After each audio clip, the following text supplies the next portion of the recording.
नमस्कार दोस्तों, मेरा नाम कविता है। आज मैं फणीश्वर नाथ रेणु जी द्वारा लिखे गए उपन्यास मैला आंचल लेके प्रस्तुत हुई हूँ।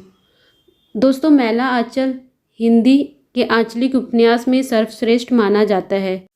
फणीश्वर नाथ रेणु जी द्वारा 1954 में इसकी रचना हिंदी उपन्यास के इतिहास में उतनी ही क्रांतिकारी घटना है जितनी 1936 में प्रेमचंद जी द्वारा गोदान की रचना। दोस्तों, इस उपन्यास में बिहार के पूर्णिया जिले के मैरीगंज गांव की आंचल और सुंदरता दोनों का ही गहरा चित्रण है। जैसे जातिवाद, अफसरशाही राजनीति, मठों और आश्रमों का प्रखंड इसमें दिखाया गया है। दोस्तों, मैरीगंज एक छोटा सा गांव है। कथा संसार इस छोटे से गांव में घुमाता रहता है। दोस्तों, आंचलिक उपन्यास की मूलभूत विशेषता यही होती है कि इसमें कोई व्यक्ति नायक नहीं होता, बल्कि कथा क्षेत्र या आंचल ही नायकत्व धारण करता है। मैला आंचल में भी यही हुआ है। इसमें 256 मानवीय चरित्र हैं, किंतु उनमें से कोई भी चरित्र ऐसा नहीं है जिसे नायक माना जा सके। सभी चरित्र परस्पर मिलके अंचल की जटिल चरित्र को उभारते हैं। प्रशांत, कालीचरण और बावनदास जैसे कुछ प्रभावशाली चरित्र प्रतीत होते हैं, किंतु संपूर्ण आंचल या मैरीगंज की तुलना में वह कमजोर प्रतीत होते हैं। दोस्तों, इस उपन्यास के सारे पात्र इतने जीवंत, इतने सशक्त व इतने प्रभावी बन पड़े हैं कि उनके माध्यम से वह पूरा का पूरा यथार्थ, उस समय के भारत का सच हमारे सामने आ जाता है। दोस्तों, इसकी कहानी 1946 से 1948 के बीच की है। देश के आज़ाद होने से 1 वर्ष पूर्व से लेकर 1 वर्ष बाद तक की। यह रेणु जी का पहला उपन्यास है। वह लिखते हैं कि मैंने इसके एक हिस्से के एक गांव को ही पिछड़े गांव का प्रतीक मानकर इस उपन्यास का कथा क्षेत्र बनाया है। दोस्तों, मैला आंचल आंचलिक उपन्यास होने के साथ साथ राष्ट्रीय जीवन का प्रतिनिधित्व उपन्यास भी है, क्योंकि अगर दोस्तों सिर्फ एक गांव की बात होती तो इसे हम शुद्ध आंचलिक उपन्यास कह सकते थे, परंतु यहाँ लेखक एक गांव को ही पिछड़े गांव का प्रतीक बताते हैं। प्रतीक यानी सभी पिछड़े गांव की बात करते हैं। दोस्तों, आंचलिक उपन्यास से तात्पर्य यह है कि ऐसा उपन्यास जो किसी भी विचारधारा और आदर्श से तटस्थ रहता है, जो जिंदगी में सच है, जैसी है ठीक वैसा ही बता दो। दोस्तों, आपने सुना होगा कि साहित्य समाज का दर्पण है, तो यह साहित्य की एकदम चौपट परिभाषा है। अगर दर्पण है तो कैसा दर्पण है, अवतल, उत्तल या सामान्य? फिर यह सवाल उठता है। दोस्तों, प्रेमचंद गोदान लिखते समय ध्यान रखते हैं कि जो बुरा है उसे मैला करके दिखाते हैं और जो अच्छा है उसे छोटा कर देते हैं, क्योंकि अगर ज़्यादा अच्छाई दिखाई जाएगी तो पढ़ने वाले को लगेगा कि सब अच्छा है। इसलिए वह दुखद प्रसंग को ज़्यादा विस्तार करते हैं, क्योंकि पढ़ने के बाद पाठक के मन में संवेदना पैदा हो। परंतु दोस्तों, रेणु जी ने मैला आंचल उपन्यास में पूरे गांव में जो जैसा है वैसा का वैसा लिख दिया। इसका दर्पण ना अवतल है ना उत्तल। दोस्तों, अब जिसको जो निष्कर्ष निकालना है निकालते रहें। जिंदगी जैसी होनी चाहिए या कितनी गंदी हो सकती है वो नहीं लिखते, जिंदगी जैसी है वह बता रहे हैं।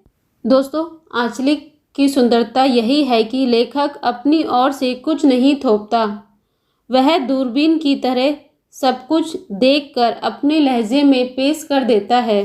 दोस्तों, लेखक बताते हैं इसमें फूल भी है, सूल भी, धूल भी है, गुलाब भी, कीचड़ भी है, चंदन भी और सुंदरता भी है, कुरूपता भी है। मैं किसी से दामन बचाकर नहीं निकल पाया।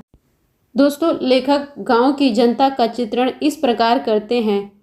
लोग बड़े सीधे दिखते हैं। सीधे का अर्थ अनपढ़, अज्ञानी और अंधविश्वासी हो, तो वास्तव में सीधे हैं वे।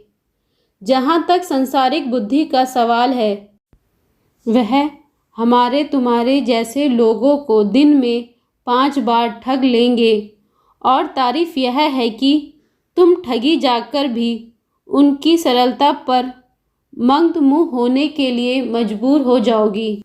दोस्तों, लेखक गांव के बारे में बताते हैं। मैरीगंज एक बड़ा गांव है। 12 वर्ण के लोग यहाँ रहते हैं। गांव के पूरब में एक धारा है जिसे कमला नदी कहते हैं। गांव में 3 प्रमुख दल हैं, कायस्थ, राजपूत और यादव। ब्राह्मण लोग अभी भी तृतीय शक्ति हैं। गांव के अन्य जाति के लोग भी सुविधा अनुसार इन्हीं दलों में बटे हुए हैं। सारे मैरीगंज में 10-12 पढ़े लिखे लोग हैं। पढ़े लिखे का मतलब अपना दस्तखत करने से लेकर तहसीलदारी तक की पढ़ाई। दोस्तों, गांव के शोषक पात्रों में से एक विश्वनाथ प्रसाद है। दोस्तों, विश्वनाथ प्रसाद ने अपनी तहसीलदारी के बल पर किसानों की जमीन हड़प रखी है। दोस्तों, रेणु जी ने यह दिखाया है कि हर शोषक का अर्थात शोषण करने वाला विश्वनाथ प्रसाद की तरह चालाक नहीं हो सकता। दोस्तों, रेणु जी का आदर्श पात्र डॉक्टर प्रशांत है। दोस्तों, डॉक्टर प्रशांत पटना के कॉलेज से MBBS की डिग्री प्राप्त करते हैं और विदेश की नौकरी के अवसर को ठुकराकर किसी गांव में रहकर मलेरिया व कालाजार पर शोध करना चाहते हैं। इसलिए वह मैरीगंज पहुंचते हैं और देखते हैं ग्रामीण जीवन के पिछड़ेपन, अभाव, अज्ञान, अंधविश्वास के साथ साथ तरह तरह के सामाजिक शोषण के चक्र में फंसी हुई जनता की पीड़ा और संघर्षों से उनका सामना होता है। और फिर वह कहते हैं, रिसर्च पूरा हो गया। उन्होंने रोग की जड़ पकड़ ली।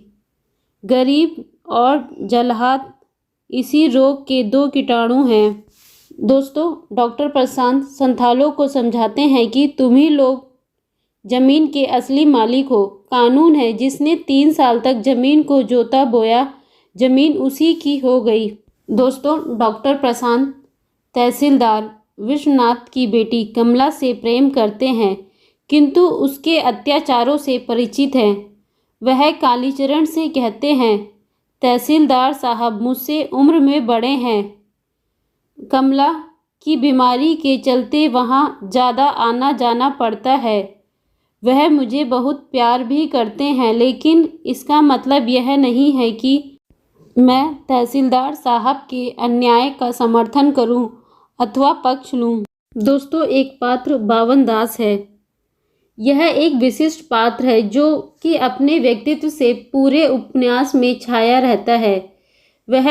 ये जिला कांग्रेस की कमेटी की तरफ से कांग्रेस को मजबूत करने के लिए मैरीगंज आते हैं। दोस्तों, गांधीवाद सिद्धांतों और आदर्श की झलक बावन दास में देखने को मिलती है। दोस्तों, कालीचरण पूरे उपन्यास में एक उत्साही पात्र के रूप में सामने आता है। वह निडर है और वह जानता है कि अगर वह प्रयास करेगा तो सफलता अवश्य मिलेगी। वह एक आत्मविश्वासी पात्र है। दोस्तों, कालीचरण के प्रयास से पंचायत निर्णय लेती है कि कोई औरत अब बाबू टोला के किसी आंगन में काम करने नहीं जाएगी। मजदूरी से जो एक आधा सेर मिले उसी में सबों को संतोष करना होगा। दोस्तों, बलदेव इस उपन्यास का एक महत्वपूर्ण पात्र है। वह एक साहसी पात्र है। उसने स्वाधीनता के लिए लड़ाई लड़ी है। वह देश की आज़ादी के लिए बलदेव ने कई बार जेल की हवा खाई है। वह गांधी जी के अहिंसा और अनशन आत्मनियंत्रण के रास्ते पर चलते हैं और हिंसा के घोर विरोधी हैं। दोस्तों, कमली तहसीलदार विश्वनाथ प्रसाद की बेटी है। रेणु ने एक सामान्य चरित्र गढ़ा है जो डॉक्टर प्रशांत से प्रेम करती है और उसके माध्यम से दिखाते हैं कि एक अच्छे घर की औरतों की दशा भी किस प्रकार है। दोस्तों, एक महत्वपूर्ण पात्र लक्ष्मी है, जिसका धर्म मठों के द्वारा लगातार शोषण किया जाता है। रेणु जी सभी स्त्री पात्र, खासकर दलित स्त्रियों के पात्र के माध्यम से दिखाते हैं कि किस प्रकार स्त्रियों का शोषण किया जाता है। दोस्तों, मैला आंचल में एक कबीर मठ है, जिसके प्रमुख पात्र महंत सेवादास हैं। दोस्तों, आगे रेणु जी के पात्र योजना से अवरुद्ध होकर लिखते हैं, पर मुझे तो कभी कभी अवश्य ईर्ष्या होती है इनके इन चरित्रों को अपने सामने पाकर। कितनी विविध भरी, कितनी समृद्ध और कितनी खरी थी रेणु जी की यह दुनिया। दोस्तों, मैला आंचल में रेणु जी को पात्रों की रचना में अद्भुत सफलता मिली है। दोस्तों, पात्रों की संख्या जितनी ज़्यादा होती है, लेखक के सामने उतनी ज़्यादा चुनौती होती है। उस चुनौती में रेणु जी खरे उतरे हैं। दोस्तों, स्पष्ट यही है कि मैला आंचल आंचलिक उपन्यासों की सभी कसौटी पे खरा उतरा है। दोस्तों, दरअसल सच तो यह है कि मैला आंचल ने खुद आंचलिक उपन्यासों की कसौटी गढ़ी है। इसके बाद कई लेखकों ने आंचलिक उपन्यास लिखे, परंतु मैला आंचल के टक्कर में कोई नहीं। स्वयं रेणु जी ने भी 1957 में परित कथा आंचलिक उपन्यास लिखा, जो कि इसके सामने फीका नजर आया। दोस्तों, आपको यह उपन्यास कैसा लगा? अच्छा लगे तो लाइक करिएगा। कोई सुझाव हो तो कमेंट करके बताइएगा। Thank you.